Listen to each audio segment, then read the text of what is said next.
नमस्ते प्यारे विद्यार्थियों, आप सबको स्टडी मैथ यूट्यूब चैनल में आप सबका हार्दिक स्वागत है और अभिनंदन। मैं लेके आया हूँ सामान्य गणित, जो बहुत ही आसान तरीके से।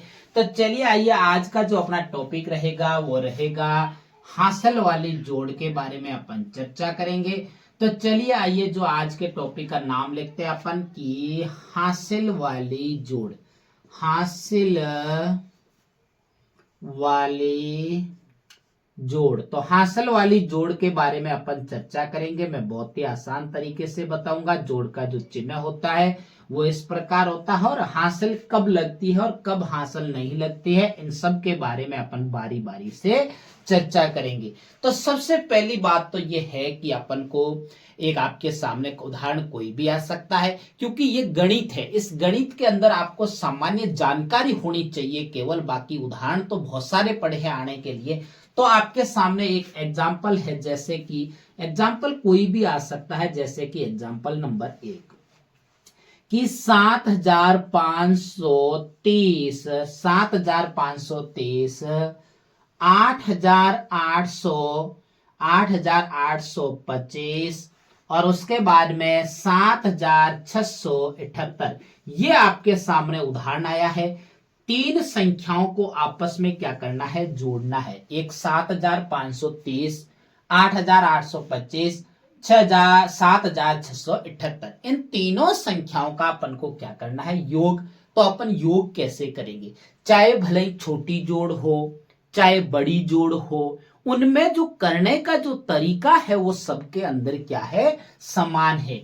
सबसे पहले तो अपन को पता होना चाहिए कि जोड़ का जो चिन्ह होता है वो किस प्रकार होता है। जोड़ का चिन्ह इस प्रकार, जोड़ की शुरुआत हमेशा पीछे से पीछे वाली पंक्ति को सबसे पहले जोड़ा जाता है, उसको इकाई के अंक के नाम से भी जाना जाता है। अब देखिए, तो पीछे से जोड़ना शुरू करें तो 0 और 5 कितना होता है, 5।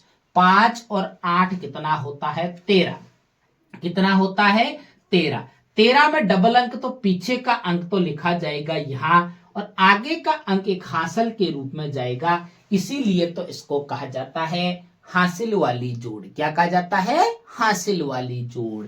अब देखिए, छोटे छोटे बच्चे मेरे देख रहे हैं, नन्हे मुन्ने, क्योंकि बड़ों के लिए भी मैं सिखा रहा हूं, छोटों के लिए भी, क्योंकि सबको समझ में आना चाहिए। हम सबको एक साथ लेके चलने वाले हैं।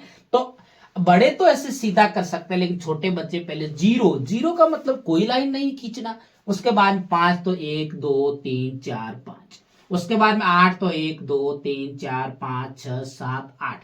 अब देखो, उसके बाद में उन टोटल लाइनों को क्या करना है, जोड़ना, काउंट करना।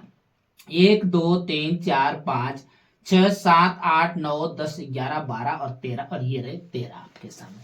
और मैंने ये भी तरीका बता दिया कि जब भी डबल अंक आता है तो एक साथ में कभी नहीं लिखा जाता है। सिंगल अंक अगर अकेला है तो वो नीचे लिखा जाता है। अब देखिए, 3 और 2 कितना होता है, 5। 5 और 3 कितना होता है, 12। 12 और एक हासिल कितना होता है, 13।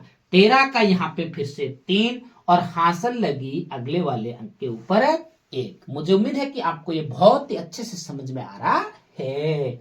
अब देखिए, क्योंकि करने का अपन के अंदर होश होना चाहिए, और जो बच्चा बार बार प्रयास करता है वही हमेशा सफलता को हासिल करता है। अब देखो, 5 और 8 कितना होता है, 8 और 5 13 होता है। 13 और 6 कितना होता है, 19। 19 और एक हासिल कितना होता है, 20। कितना होता है, 20। 20 का 0 और हासिल लगी 2। अब देखिए, 2 हासिल क्यों लगी, क्योंकि यहां पे देखिए इनका योग क्या आया, 20। देखिए, 8 और 5 कितना हो गया, 13।